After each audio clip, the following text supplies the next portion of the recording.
Order, order. We start with questions for Minister for Women and Equalities, Debbie Abrahams. Mr. Speaker. Thank you, Mr. Speaker, and with your permission, I will take questions 1 and 12 together. We will not tolerate anti-Muslim hatred in any form, and we will seek to stamp it out wherever it occurs. We are appointing an independent advisor to tackle the scourge of anti-Muslim hatred to join our independent advisor on anti-Semitism. We have a programme of tackling anti-Muslim hatred, including considering definitions.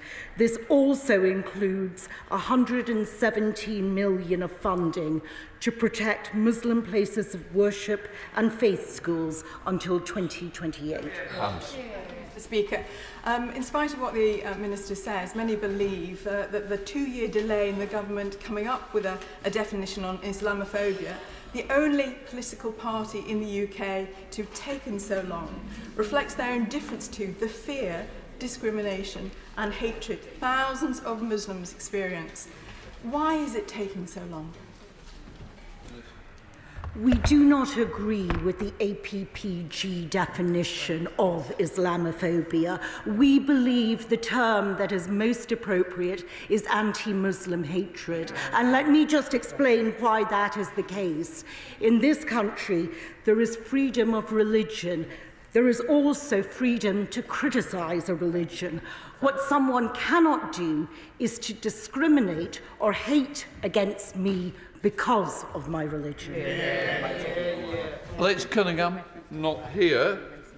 We go to Shadow Secretary, Liz Dunn. Thank you, Mr. Speaker. A senior Conservative who went on to become Prime Minister said Muslim women, in his words, look like letterboxes.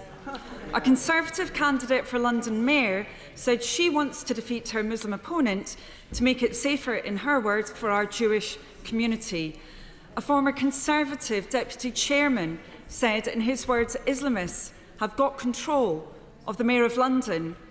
Are these incidents of anti-Muslim hatred the kind of incidents the Minister just said will not be tolerated? We have made it very clear that a number of these comments we just do not accept and we think that they are wrong. But let me just say that before the Right Honourable Lady throws abuse at this side, take a look at what is happening on the Labour benches. You are the only party that has been sanctioned by the EHCR for institutional racism. You have now just readmitted back to the whip the member for Middlesbrough, even though the Labour Party itself said his comments were deeply offensive. And I would also say that the honourable member for Hackney North and Stoke Newington has also had the whip suspended because of anti-Semitism. Stops. Thank you, Mr. Speaker. I think it's important we don't trade abuse about these very serious issues. With respect, that was the tone that I adopted. I think where there are issues with political parties, rather than laughing about those issues, we should take action. That's what the Labour Party did after the HRC investigation. And sadly, the Conservatives have not acted to develop a definition of anti-Muslim hatred. We have changed, the Conservatives have not. A definition was promised and an advisor appointed to develop one 5 years ago. Perhaps the Minister is unaware of this, but today there's still no definition, no advisor, no active anti-Muslim hate crime working group, no hate crime strategy and minimal action on online hate. When is the government going to wake up to this problem?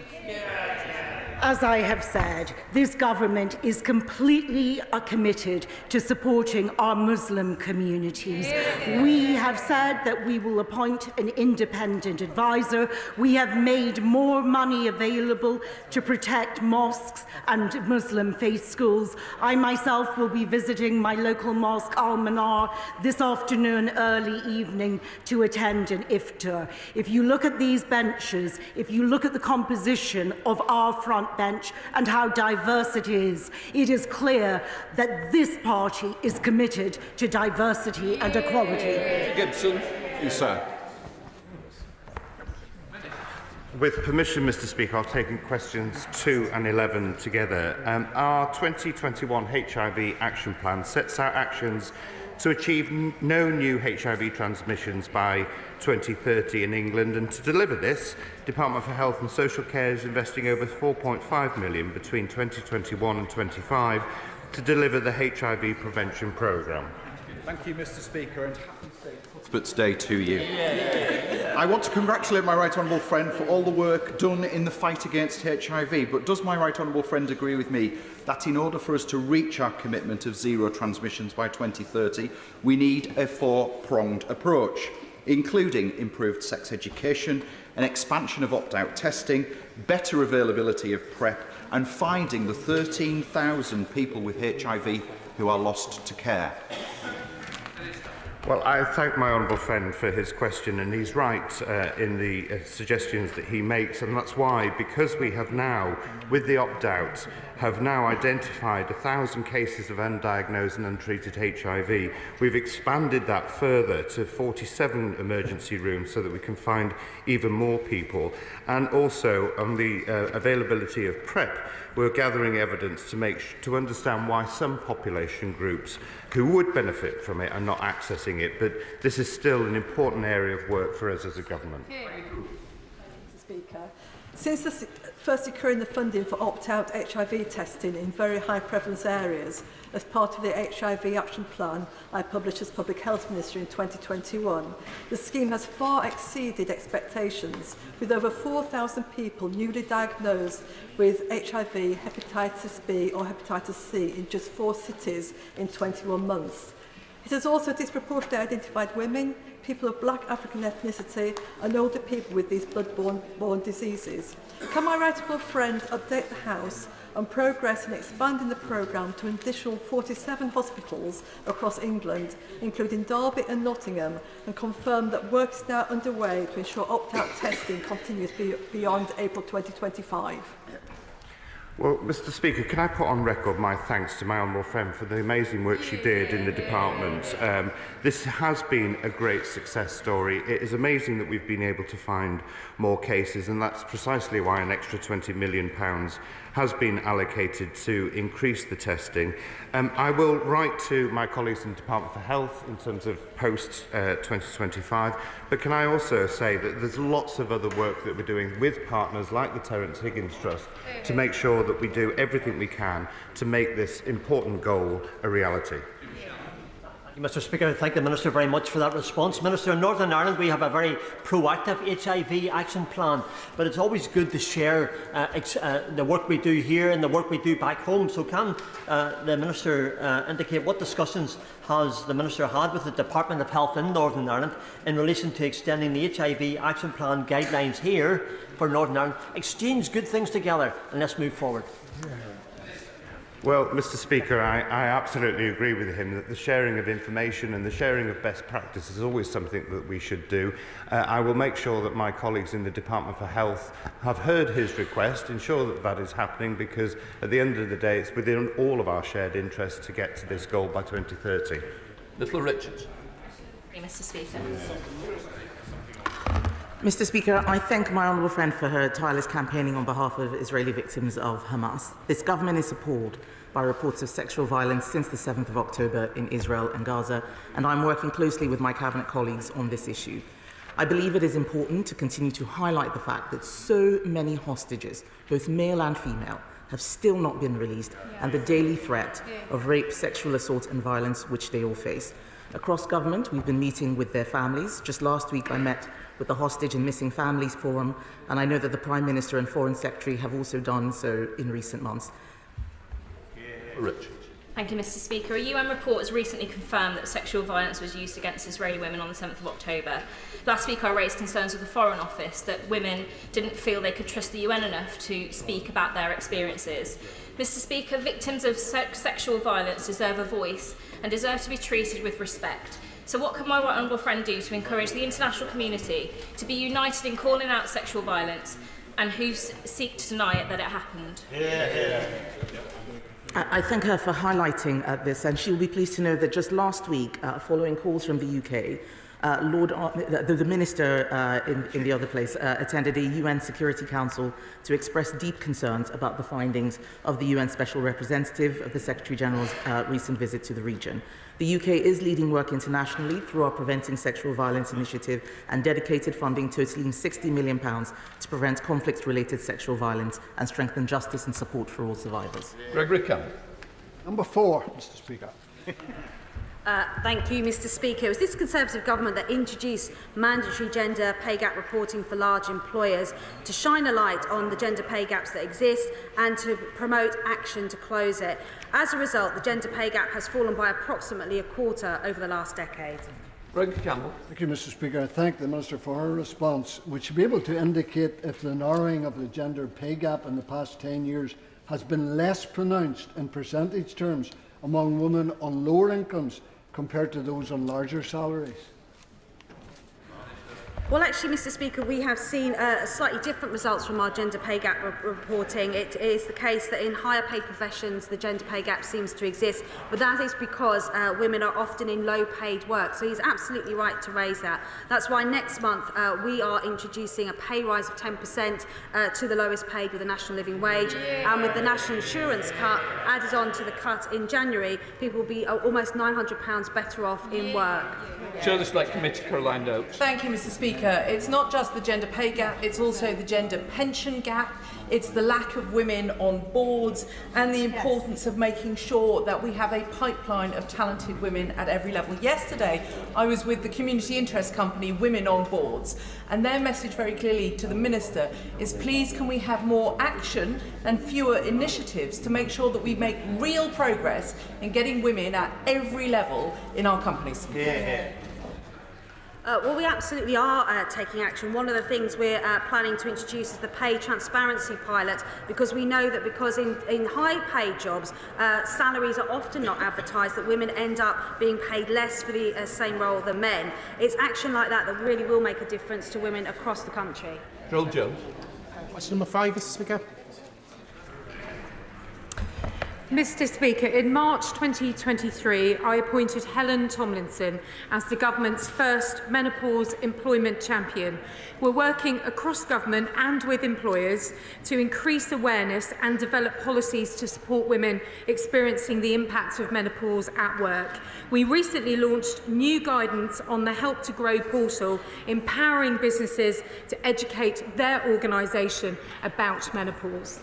Gerald Jones. Thank you, Mr. Speaker. Last July, we saw the introduction of the British Standards Institute standard on, quote, menstruation, menstrual health and menopause in the workplace. Earlier this month, the International Standards Organisation voted to develop an international version. So will the Minister join me in congratulating the BSI and also the countless grassroots organisations and individuals, including my honourable friend, the member for Swansea East, and the all-party group, who have all worked so tirelessly to ensure that menopausal women in this country are given the support that they so deserve. Yeah, I'm absolutely delighted to welcome all of that work, including the member for Swansea East, who was delighted to join in a round table at Gower College. And in fact, Jane from the BSI was one of a number of women for our first menopause round table for International Women's Day at number 10. And where we celebrated the BSI and now their international achievements. And Helen Tomlinson, too, has been recognised internationally. Question number 6, please, Mr. Speaker. Thank you, Mr. Speaker. All forms of religious hatred have absolutely no place in our communities, and we work with police and community partners to monitor and combat it. We are taking a broad approach to tackling religious hatred, engaging extensively with experts to explore how religious hatred is experienced by British communities and how it affects different faiths and individuals. Mr. Speaker, there has been an appalling surge of anti-Semitism and Islamophobia in recent months. but the Anti-Muslim Hatred Working Group has been suspended since March 2020, and the hate crime strategy is 4 years old when we clearly need a new one to tackle this hate crime in our communities. Will the Minister commit to restarting the Anti-Muslim Hatred Working Group and bringing forward a new hate crime strategy? As I have said in answer to previous questions, we will be appointing a new advisor on anti-Muslim hatred. We are engaging with senior levels of the community, of the Muslim community. The Prime Minister and the Secretary of State from DLUC has recently met Tel Mama, which plays a very, very important role in terms of hate crime. This government is completely behind our Muslim communities, and we will do absolutely the right thing for our Muslim community. David Abbott. Thank you, Mr. Speaker. I welcome my honourable friend the Minister's comments there, and we all were behind her and endorsed what she has had to say. But can she give me some idea of what recent progress she's made on delivering the Inclusive Britain Action Plan? And we're announcing a report today. Thank you, my honourable friend, for that question. We have been doing lots of work on this, and we will be releasing the report today. MP spokesperson Kirsten Oswald. With permission, Mr. Speaker, I would like to briefly pay tribute to my constituent Henry Wooga, whose funeral took place earlier today. Henry, who came to Glasgow on the Kinder Transport, was a truly remarkable man who, along with his late wife Ingrid, made an enormous contribution to Scotland and the world through their work as Holocaust educators. His legacy is truly immense, and I'm sure the House will want to join me in sending our thoughts to Henry's family. May his memory be a blessing. The increase in levels of anti-Semitism and Islamophobia are eye-watering. They should be of serious concern to us all. Urgent action is needed on both fronts, and community cohesion and dialogue must be a priority. And knowing that in recent months there's been a 335% increase in Islamophobic hate cases in the UK, nonetheless, despite us just having had the International Day to Combat Islamophobia, the UK Government has not reconvened the UK Anti-Muslim Hatred Working Group for more than 4 years. Now, the next anti-Muslim hatred advisor has quit over extremist threats. We need concrete answers. When will this government take tackling Islamophobia seriously? On behalf of the government, I would like to pass on my condolences. And what I want to make very, very clear is that this government is completely committed to tackling anti-Muslim hatred. We have made that incredibly clear. We have upped the amount of money that is going for the protection of mosques and Muslim faith schools. We are about to appoint a new anti-Muslim hatred advisor. This is an effort across government. I completely agree with you that the levels both of anti-Muslim hatred and anti-Semitism that we are seeing at the moment are not acceptable, and that's why we're dealing with it. Malcolm Longley. Number 7, please, Mr. Speaker. Mr. Speaker, the government has a programme of initiatives to support disabled people and people with health conditions to start, stay and succeed in work. This includes access to work, disability confident and a digital information service for employers. These aim to increase inclusivity and accessibility for disabled people within the workplace. Malcolm Longley. Thank you, Mr. Speaker. The Beacon Centre for the Blind in Sedgley do amazing work. Meeting KD and Nathan, who are partially sighted employees, was an inspiring experience for me. My visit to the centre served as a strong reminder of the significant day-to-day challenges vulnerable people experience, things that able people do take for granted. What more can the Minister and her department do to help raise awareness and better support charities like the Beacon Centre and its users? Well, I met with the Disability Charities Consortium yesterday and some of these matters were indeed discussed. Mr Speaker, we've invested £2 billion into improving inclusivity and accessibility at work for disabled people and people with health barriers. We have hundreds of job centres across the country and fantastic work coaches tapping into extra support through our network of disability employment advisors to assist people just like Katie and Nathan. Speaker, adjustments are often vital for helping disabled people do their job, but Scope say disabled workers are facing many issues with the Access to Work scheme, including a long wait for an assessment, the cap cost and low awareness among disabled people. Only 40% of disabled people know about it. So, will the Minister work with her Cabinet colleagues to make sure and improve the Access to Work scheme and to prevent the disability employment gap from widening? The Access to Work scheme is a demand-led, personalised discretionary grant, but I can assure the Honourable Lady, working with employers looking around occupational health and other interventions to support people is equally important. I can assure her I met with my officials yesterday on the Access to Work scheme. I'm looking at any delays and any impacts and any changes every couple of weeks to make sure people who want to work and need this support can get it in a timely fashion. Now to topical, Elaine Saxby. Question 1, please, Mr Speaker. Mr Speaker, I am pleased to announce today that the Independent Inclusion at Work panel have launched their report on achieving fairness and inclusion for all in the workplace. The report, part of our Inclusive Britain agenda, sets out how employers can do away with ineffective, divisive and poor quality diversity and inclusion practices. It notes that the UK employs almost twice as many diversity and inclusion workers per head than any other country. Instead, we should focus resources on interventions backed by evidence which will benefit all people, and I would like to thank the panel for their hard work and thoughtful consideration on this issue. Elaine Saxby. Thank you, Mr Speaker. My young disabled constituent, Ella Wakely in Braunton, goes to college, but her blue badge is only accepted on buses after 9:30 a.m, which is too late, so she has to pay for herself and her travel assistant. Can my right honourable friend let me know what steps she is taking to ensure that we improve accessibility for people like Ella who are trying to get on with their everyday lives? As ever, my honourable friend is a great advocate for her North Devon constituents. In the National Bus Strategy, the Department for Transport committed to conducting a whole-scale review of the English National Concessionary Travel Scheme. This will include reviewing eligibility and extensions to travel times for older and disabled people. Shadow Minister Ashley Dalton. Thank you, Mr Speaker. Last week, the Minister for Women and Equalities rightly called Conservative Party donor Frank Hester's comments about the Honourable Member for Hackney North and Stoke Newington racist.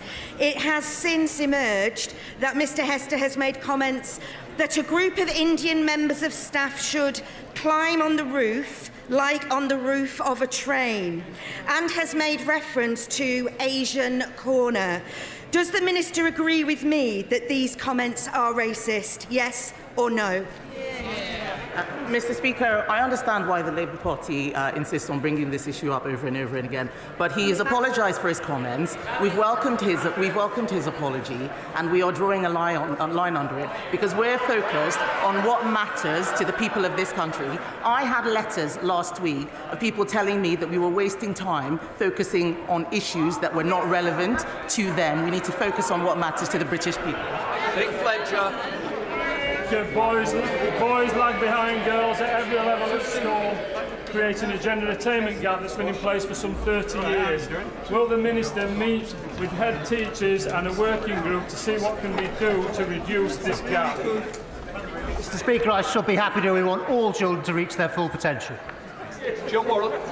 Would the Secretary of State clarify when the right moment is to move on from a Tory donor calling for an MP to be shot in the context of hating all black women? Is it an apology for rudeness? Is it when £5 million more arrive in Tory coffers? Is it when she tires of explaining racism to her party? Or is it when the right honourable member for Hackney North and Stoke Newington says justice has been done? Mr Speaker, I'm not going to take any lectures whatsoever from people on those benches. This is a good time to remind the House that it is only the Labour Party that was sanctioned for institutional racism by the Equality and Human Rights Commission. They continue to disappoint their members. Where is the Ford report? Why is the member for Hack Newington complaining that they haven't done anything about racism in the Labour Party? We will take no lectures from them. Rob Blackman. Thank you, Mr. Speaker. Despite an overwhelming consultation and indeed promises from the government, caste as a protected characteristic still hangs like a thread over the Hindu community. We've now established that this could be removed by a statutory instrument. So will my right honourable friend take the opportunity to remove it once and for all before the general election? Well, Mr. Speaker, can I commend my honourable friend who's been diligently working on this important issue. It is our view that we need to do this through primary legislation, but I do recognise that this is important to so many of his constituents and others that I would be more than happy to meet with him to see whether we can discuss a way forward. Sarah Dyke. Speaker, Compassion in Care's helpline received 486 reports of homophobic abuse in care homes over the last 4 years. Yet 481 of the service providers accounted for in those allegations are still rated as good by the Care Quality Commission. Will the Minister work with Cabinet colleagues to end discrimination against LGBTQ residents in care homes to ensure they are safe in the care system? And would she support the development of a Pride in Care Quality Mark, an LGBTQ plus care champion scheme?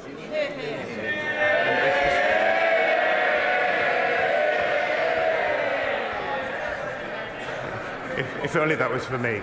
Mr. Speaker, the Honourable Lady raises a really important point and something that I feel really passionately about myself, and it's something that is going to increase in prevalence as we get generations becoming older because people have been more out in recent years.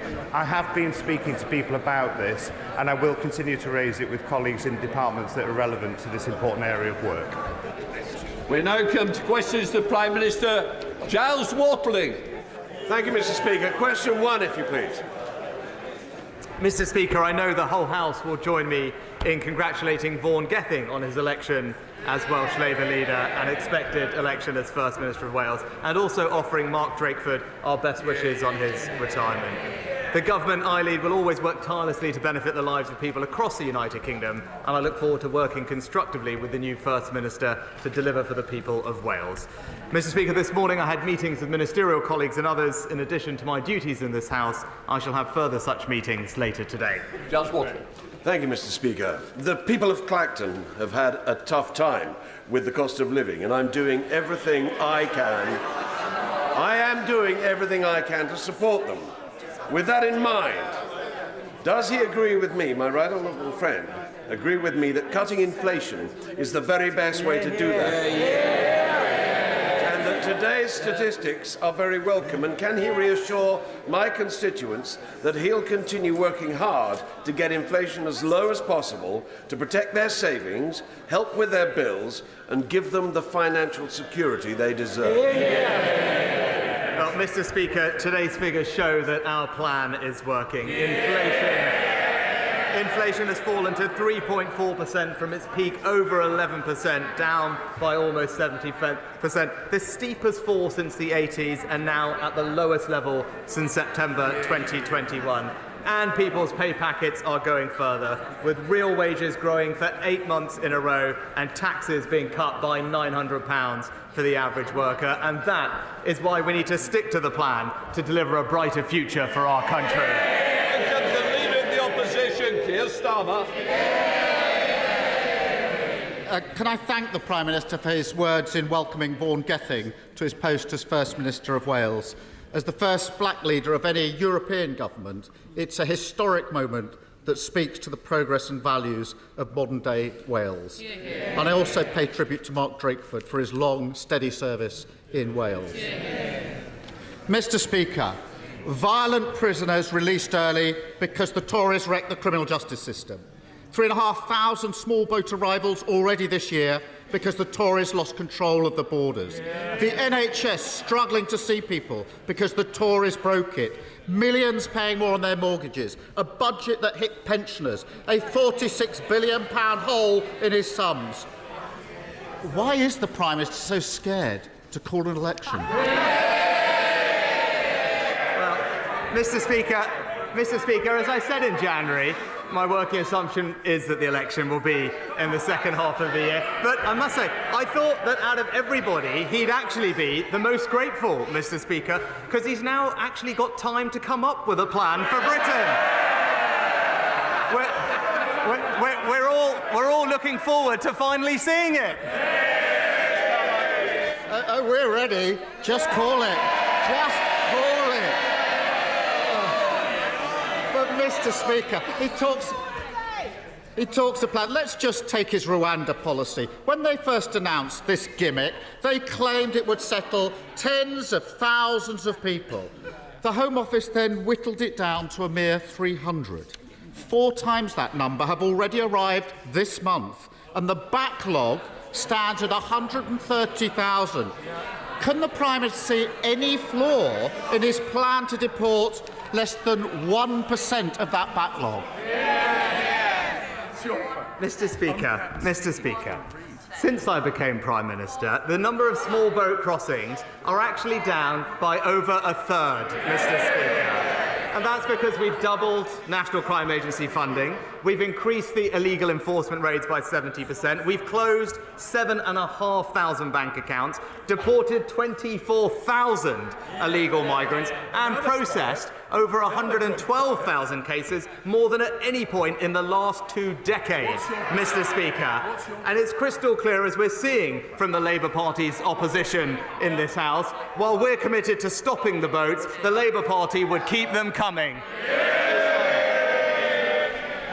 The tragedy is, we know the Prime Minister doesn't even believe in the Rwanda gimmick. He tried to stop funding it, but he's now so diminished that his entire focus is stopping his MPs holding the sword of Damocles above his head, perhaps even literally in the case of the Leader of the House. His great hope is to percolate his party with a couple of empty planes, praying they won't notice when the flights stop going, the boat's still coming, and the costs keep mounting. How has he managed to spend £600 million of taxpayer money on a gimmick to deport 300 people? Mr. Speaker, it's crystal clear. Not only does the Labour Party not have a plan to fix this issue, but the truth is they don't actually care about fixing this issue. When he talks about the gangs, when we gave the police new powers to crack down on the people smuggling gangs, he spent months campaigning and voting against it. But thanks to our new laws, 900 criminals have been arrested. 450 have been convicted, serving over 370 years behind bars. If it was up to him, those criminals would still be out on our streets, Mr. Speaker. And the truth is, if he wasn't the Labour leader, he'd still want to be their lawyer.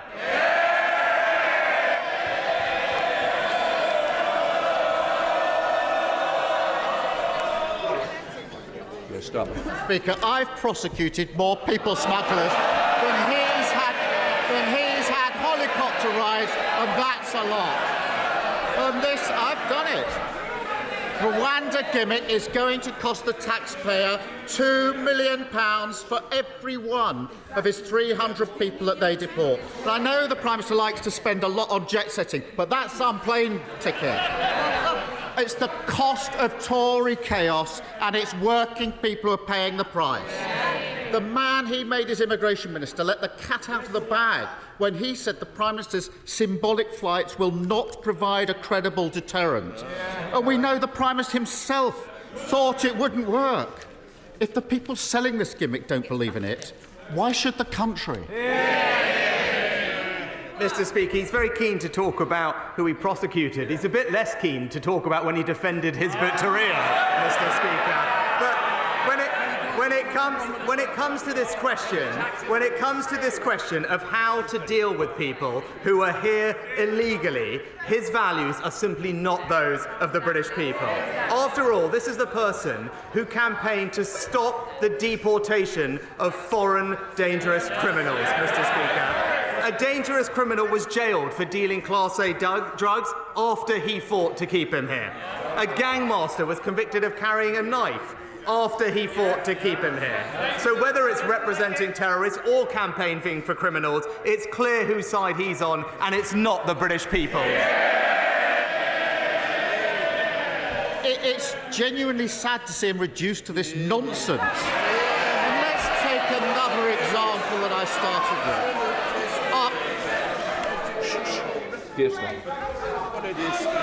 After 14 years of Tory chaos in the prison system, the Justice Secretary is reduced to begging the Prime Minister either to send fewer offenders to prison or to release them even earlier. I must have got sympathy for anyone trying to get an answer out of the Prime Minister.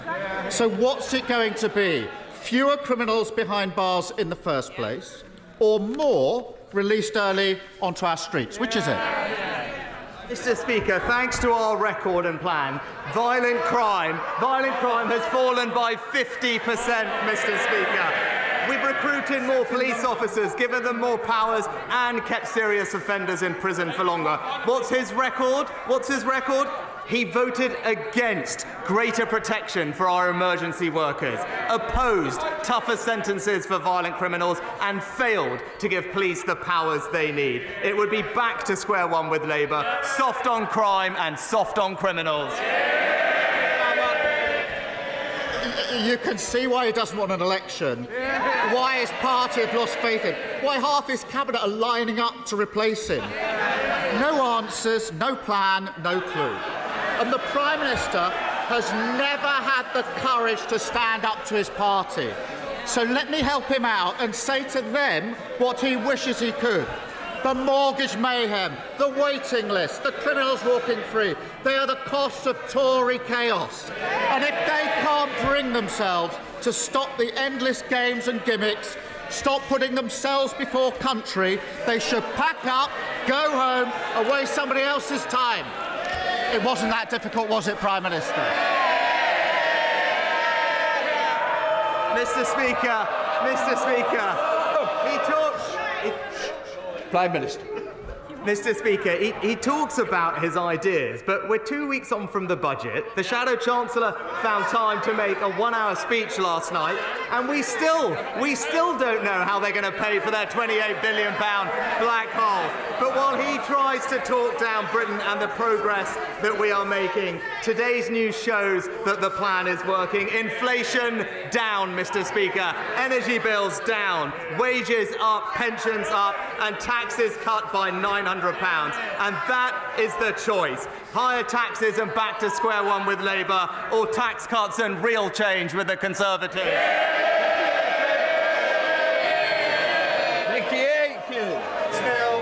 Mr. Speaker, the UK birth rate is falling, while those requiring fertility treatment to conceive is rising. There are no employment rights attached to those undertaking fertility treatment, no paid time off work. Would the Prime Minister join me in encouraging employers, large and small, across the United Kingdom to sign up to the Fertility Workplace Pledge, which I have launched with Fertility Matters at Work, LGBT Mummies, Fertility Network UK and many others to support those undertaking fertility when they're in work? Well, can I start by thanking my honourable friend for her excellent work campaigning on this issue.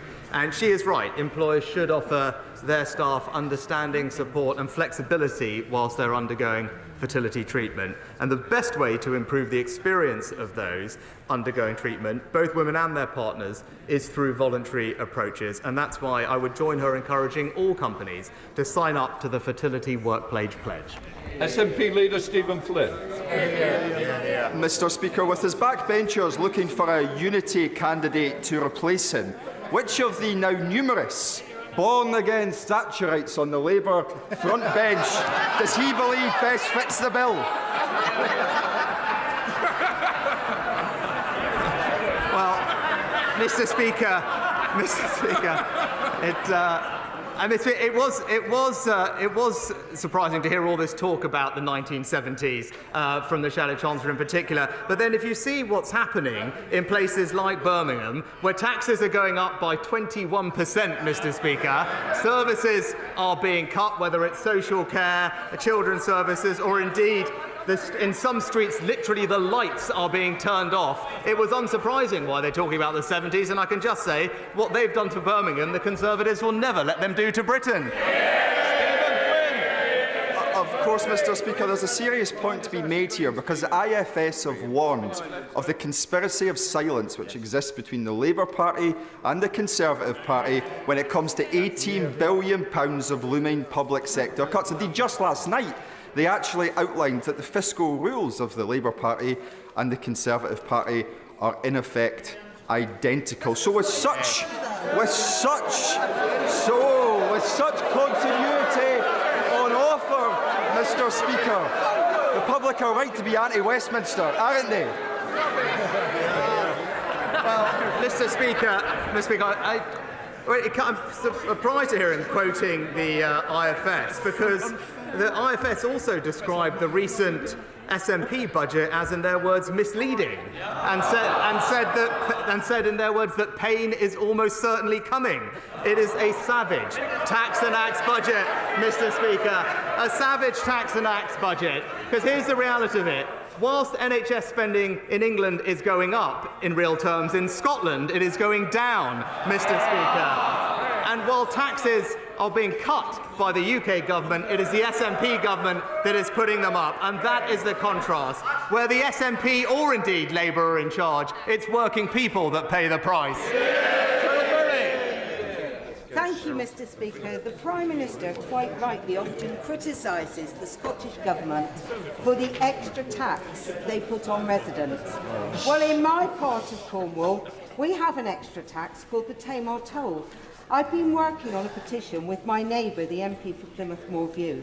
Would the Prime Minister make our part of Cornwall, of our country, more competitive by losing this extra tax and help our country level out, our community level out? Well, I thank my honourable friend for raising this important local issue.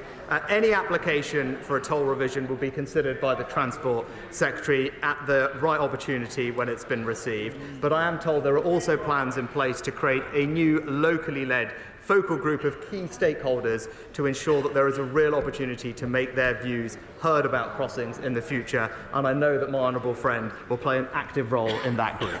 Sir Geoffrey Donalds. Thank you, Mr. Speaker. Yesterday saw the Northern Ireland Assembly for the first time in its history exercise its new veto powers to prevent the application of new EU law that would harm our ability to trade with the rest of the United Kingdom. This is something which the DUP campaigned to achieve when others were calling for rigorous implementation of the protocol. And to his credit, the Prime Minister was able to work with us to deliver the real changes to the protocol that will help restore Northern Ireland's place within the United Kingdom and its internal market.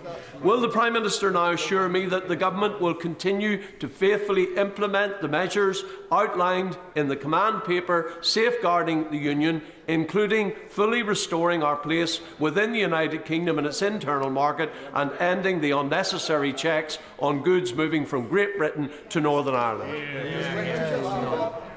Well, I want to congratulate my honourable friend again on his leadership of unionism, and I agree it's been a very encouraging few weeks, and I salute the work of both the First Minister and Deputy First Minister in representing the future of Northern Ireland. And I can assure him that we will implement our commitments at pace, including further regulations to be laid before this House in coming days to take power to deliver those commitments on UK internal trade, also hosting the first meeting of the UK East-West Council and the establishment of Intertrade UK. But it comes down to this fundamental point, and I know that he will agree. Northern Ireland's place is stronger in the Union with locally elected politicians in place representing the needs of all parts of the community.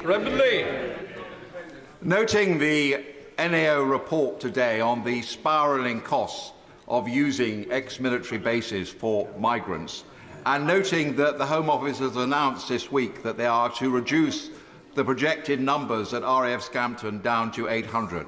Will the Prime Minister ensure that his Minister for Immigration meets West Lindsey District Council and myself urgently so that we can release most of the base for regeneration of this iconic RAF base, the home of the Red Arrows and the Dam Busters? Well, can I pay tribute to the way that my right honourable friend has engaged with the government on this important issue for his local community. As acknowledged, our plan is working to cut the use of asylum hotels, and we will have closed 100 hotels next week, on top of cutting small boat arrivals. But I know he's talking to the Minister for Legal Migration about how best to accommodate a smaller number of asylum seekers safely at RAF Scampton, whilst recognising the Council's ambitious plans for regeneration. And let me tell him, I fully support those discussions, and the government is committed to the site being used for accommodation for the shortest possible time and then released to the benefit of the local community. Mr. Speaker, our NHS is at breaking point. My constituent was told he needed a gallbladder operation after a visit to A&E. He waited in hospital, nil by mouth, all day, no operation. He's then told to stay overnight or risk his place on the list. So he sits in a hot, smelly, windowless waiting room for 8 hours on a plastic chair. Then a gurney comes with no pillow, and that's where he sleeps. And the next day, the nurses say, no operation, there just aren't any beds. His wife told me the Conservatives are running the NHS into the ground. Given his experience, given so many others across the country sharing that experience, how can he say otherwise? I'm very sorry to hear about the Honourable Lady's constituent experience, and I'm sure she'll be raising it with the local NHS Trust as well. What I would say is, of course, the NHS is recovering from a difficult 2 years, but it has received considerable backing from this government, record investment, as was acknowledged by the NHS CEO just the other week, a plan to improve productivity in the future. And when it comes to beds, we've invested in 5,000 new beds over the last year, more ambulances, and all of that is contributing to lower waiting times, waiting lists coming down, and an improved A&E performance over last year. Angela Richards. Mr. Speaker, the people of the eastern villages of Guildford, the Clandons, the Horsleys, Effingham, Ripley, Send and Ockham have had enough. Unwanted development and villages taken out of the Greenbelt without promised infrastructure is why I've been calling for an immediate review of the local plan for the last 3 years. Does my right honourable friend agree with me that Labour's promise of concreting over the Greenbelt, even against the wishes of local MPs, would simply add insult to injury? Well, Mr. Speaker, unlike both the Liberal Democrats and the Labour Party, who believe in top-down targets that decimate the Greenbelt, we believe in local people having a say over their local communities, which is why we are committed to protecting and enhancing the Greenbelt. The national planning policy includes strong protections to safeguard this important land. I know her local plan is currently under review by the council, who have indicated they'll be updating it, and I hope the honourable member and her constituents engage with that process to help shape future Guildford for future generations. Kendrick. Mr. Speaker, the EU Foreign Policy High Representative Joseph Borrell said on Monday that Israel is provoking famine in Gaza and using starvation as a weapon of war. President Biden has said that there should be no attack on Rafah without a plan to ensure the safety of more than 1 million people living there. Does the Prime Minister agree with High Representative Borrell and President Biden? Because I do, and we need a ceasefire. If he does agree, would he say so here in the chamber today? Well, so as the honourable gentleman knows, I've explained opposition repeatedly, but the findings from the IPC are gravely concerning. It's clear that the status quo is unsustainable and we need urgent action now to avoid a famine. The UK is doing all it can to get more aid in and to prevent a worsening crisis. 2,000 tonnes of UK-funded food aid, including flour and hot meals, is being distributed by the World Food Programme in Gaza today, as we speak, enough to feed more than 275,000 people, and we will continue to do everything we can to alleviate the suffering that people are experiencing. Sir Bill Wiggin, closed question. Question number 9, sir.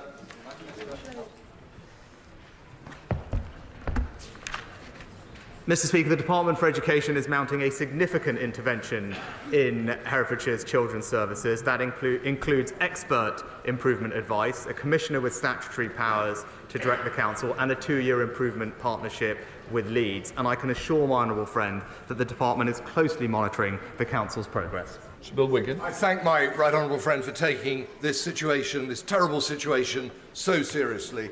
The Permanent Secretary from the Department of Education visited Hereford recently, and so he will know that the new Conservative Council are trying to mend the damage done by the previous Green and Independent Authority to far too many young people and their families. As a father, does he agree with me that progress is still far too slow? And so will he meet me and discuss what more we can do? Well, like my honourable friend, I am concerned to hear that children in Herefordshire are not receiving the level of service that they should expect. And I know that ministers have revisited the Commissioner's latest report, and while some improvements have been made, I agree with him. It's also very clear that the pace of change is not what it should be.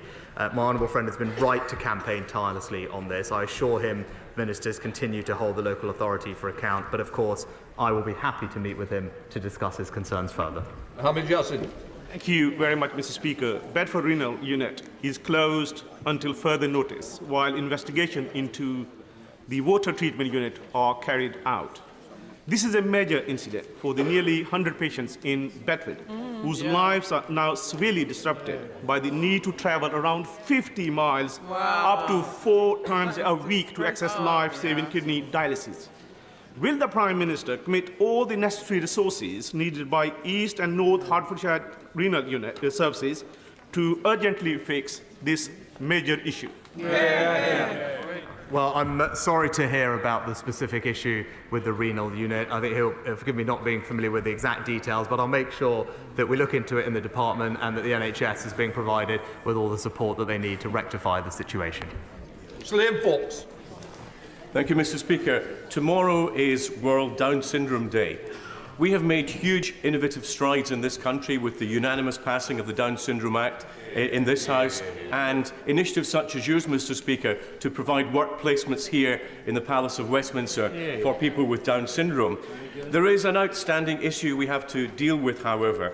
While the time limit on abortion in the UK is 24 weeks gestation, for Down syndrome, due to an anomaly in the law, it is 40 weeks up to full term, something that many members may not understand.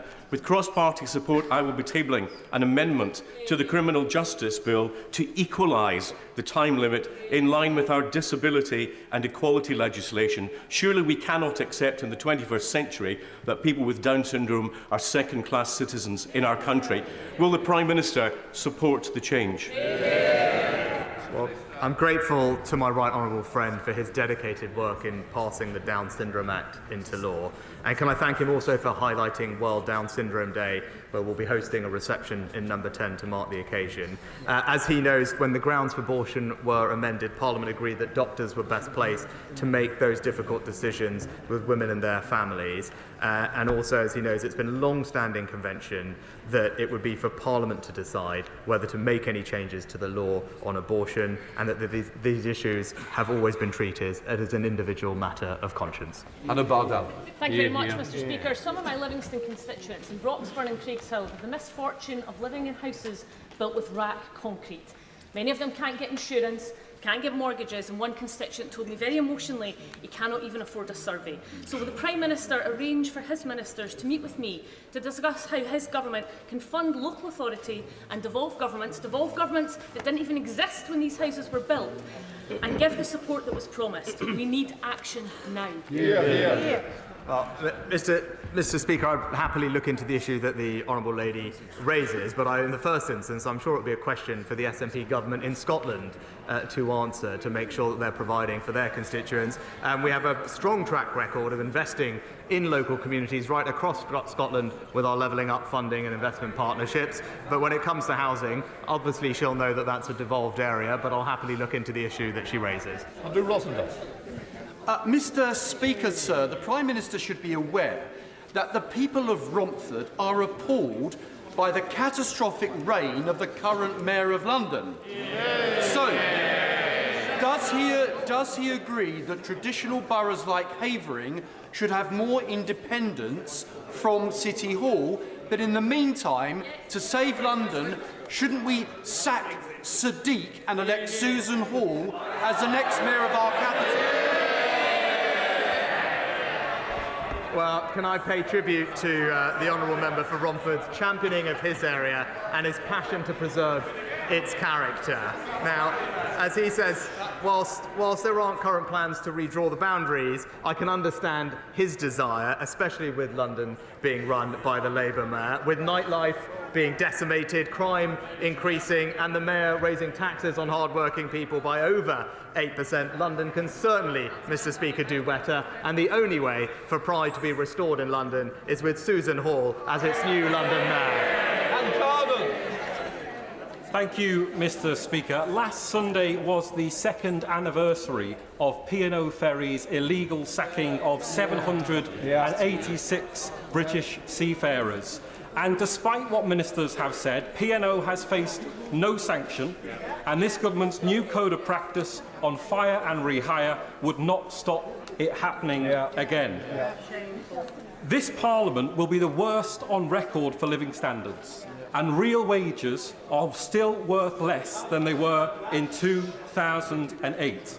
So why, after 14 years, has this government failed to deliver a better deal for workers across Britain?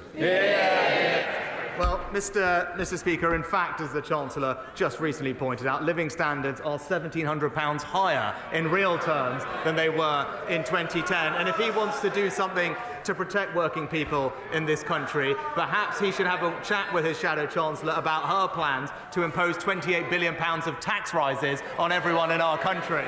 Sarah Atherton. Thank you, Mr. Speaker. After decades of a Labour MP, Wrexham was known as Spice Town, but not anymore. In the last 4 years, we've become a city with a £160 million investment zone, £20 million town fund, £23 million share prosperity fund. We're soon to have the largest trading estate in Europe with more jobs than job seekers. We've secured the future of Hightown Barracks, and Hollywood has boosted our football club.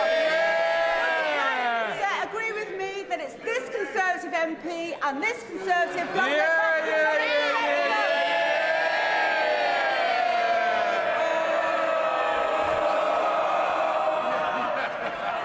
My honourable friend has been an excellent campaigner for Wrexham, putting it on the map after years of decline under the Labour Party, the heart of one of Wales's investment zones, with our plan for towns helping to regenerate the local high street and improve public safety. And I can tell my honourable friend, with such a great campaigner like herself, the next 5 years will only look brighter for Wrexham. Ashley Dalton. Thank you, Mr. Speaker. Last week, the Prime Minister rightly called Conservative Party donor Frank Hester's comments about the Honourable Member for Hackney North and Stoke Newington racist. It has since emerged that Mr. Hester has made comments that a group of Indian members of staff should climb on the roof, like on the roof of a train, and has made reference to Asian Corner. Does the Prime Minister agree with me that these comments are racist? Yes or no? Mr. Speaker, I addressed this last week, and the Minister for Women and Equalities addressed this just half an hour ago. Father of the House, Sir Peter Bottomley. Thank you, Mr. Speaker. You and the Prime Minister will be welcome in the Arran district of my constituency, where developers are trying to build over every vineyard, horticultural nursery and agricultural land. Could he point out that the last place to build homes is prime agricultural land, especially in an area where developers have enough permissions to meet the Council's targets for the next 5 years? Well, Mr. Speaker, my honourable friend is right that sustainable development must be at the heart of our planning system, and that's why we're committed to meeting the housing needs of our communities by building homes, the right homes in the right places, making sure that everyone uses best use of brownfield land, conserving our countryside, but that's also the point that he makes, which is important. As I've been crystal clear, we must protect agricultural land. Food security is incredibly important, and we need our farmers to produce more great British food. Andy Slaughter. Thank you very much, Mr. Speaker. We know the Prime Minister has received advice about the legality of the Israel-Gaza war, that he's had time to consider it, that governments can and do publish such advice. So will he tell the House what steps he is taking to act on that advice in reviewing UK arms sales, in supporting proceedings in the ICJ and ICC, and in exercising the UK vote in the UN Security Council. Well, Mr. Speaker, we continue to call for Israel to respect international humanitarian law and for civilians to be protected. Too many civilians have been killed, and we want to see Israel take greater care to limit its operations to military targets. These are points that both I and the Foreign Secretary have repeatedly made to Prime Minister Netanyahu. We have previously assessed that Israel is committed and capable of complying with international humanitarian law, and of course we always keep this under review. Vickers. Thank you, Mr. Speaker. The Prime Minister will be aware of plans by National Grid to build 50-metre high pylons, a network through much of rural Lincolnshire, which is causing much consternation, particularly in rural villages. Could my right honourable friend assure my residents that when finally ministers consider the consultations that come forward from National Grid, that they will give sympathetic consideration to putting some of the sections underground? Well, Mr. Speaker, my honourable friend is absolutely right to raise the concerns of his constituents, and he will recognise the balance that we need to strike by making sure that we give our country the energy security that it needs, but do that in a way that is respectful of the impact on local communities. I'll be sure to make sure that ministers take into account the concerns that he's raised and that all the views of his local constituents are taken into account. Final question, Terry Ali.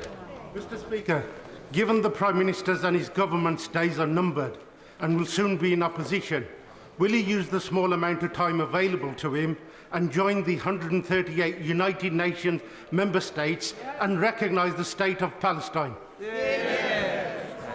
Mr. Speaker, our position has been consistently clear that we will recognise the state of Palestine when it makes most beneficial sense for the overall peace process. Of course we're committed to an ultimate two-state solution, but in the here and now what we are calling for is an immediate, sustained humanitarian pause which would allow for the safe release of hostages, including British nationals, and more aid to reach Gaza. And we would urge all sides to seize the opportunity and continue negotiations to reach an agreement as soon as possible. Please, Prime Minister's questions.